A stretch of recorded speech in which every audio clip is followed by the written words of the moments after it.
As a special representative of the Secretary General, I just need to remind you of one of the things that he's been saying for the last few weeks and months, that we are the first generation that has the opportunity to end poverty. We are the last generation that has the opportunity to combat climate change, and we may not leave anyone behind. Today, it seemed, it was entirely possible. Cette planète, on n'en a qu'une, on n'en a pas deux. Si on ne l'a plus, il n'y a plus rien. Donc moi, je suis toujours optimiste. Donc par optimisme, je dis déjà merci d'avance à tout ce que nous allons faire pour que cette terre demeure saine et bonne pour nous toutes. Bleué, bleué, bleué, mianda quello, bleué, mianda quello, bleu, bleué, bleué, bleué, mianda quello, bleué, mianda quello, bleu. The person I'm introducing to you is truly one of these people that I think every young boy and girl probably dreams about being when they grow up. The adventure, the pioneer, the explorer. And his privilege perhaps is that he comes from a long line of forefathers, if I may use that term, who already created a tradition in his family. Bertrand Piccard, who is here with us this evening, has generously agreed to join a very select and extraordinary group of people that we are proud to call the UNEP Goodwill Ambassadors. People who through their lives, their work, but also by virtue of who they are and how they communicate with those around them, have become a powerful voice for imagining a future in which environment is not always discussed as a problem.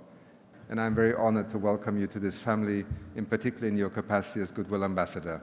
Bertrand Piccard.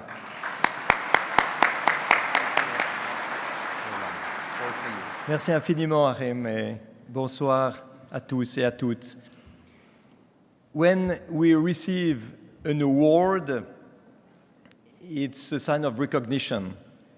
When you are appointed as a Goodwill Ambassador of the United Nations Environmental Programme, it's more than a recognition, it's a responsibility. It's a responsibility to work, to spread a message, and to try to make a difference. So you see, if we are here, it's not just to celebrate, it's to work, it's to go deeper into the solution, it's to make a difference. And we can make a difference if we understand that protection of the environment is not a philosophy, it's the only way to survive with a good quality of earth. In the last century, it was about conquering territories, conquering the moon. Today, it's about conquering quality of life on this planet. This means that we are all explorers, we're all adventurers. And this is the message that Solar Impulse will transport next year for the second half of the Round the World flight. We have the UNEP logo on the airplane. And I'll be so proud to get in that cockpit and transport this symbol of our will to protect the environment, our will to change the world for the better. And I deeply hope that this flight will be a success for the sake of all the values that we are promoting. Thank you to you, and thank you for trusting me to carry your logo and to be a Goodwill Ambassador of the UNEP. Thank you, Arim, and thank you, everybody.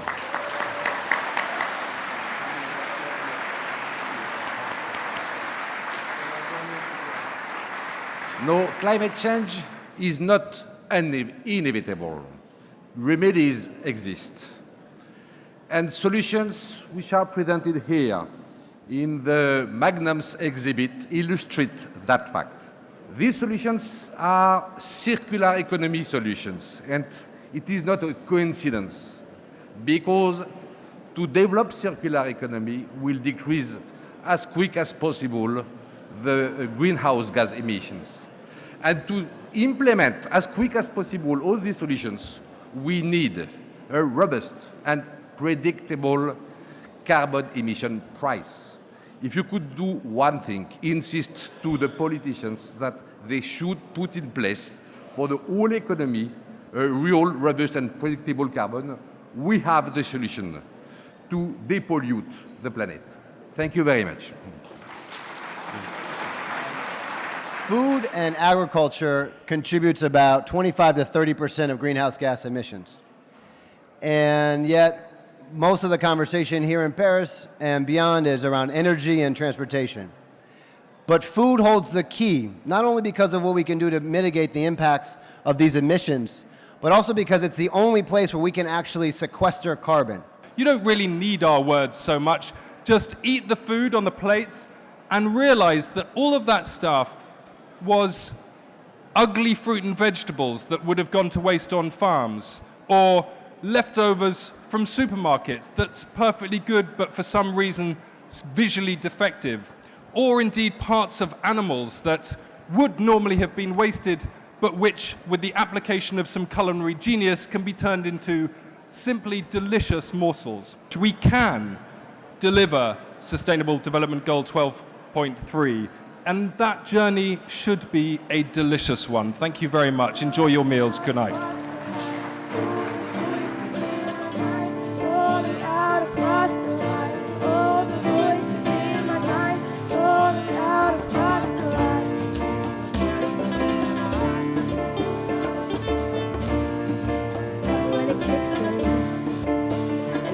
Scars upon it, tell me when it kicks in. Broken heart, tell me when it kicks in. And I saw scars upon it, tell me when it kicks in. Broken heart, tell me when it kicks in. And I saw scars upon it, tell me when it kicks in.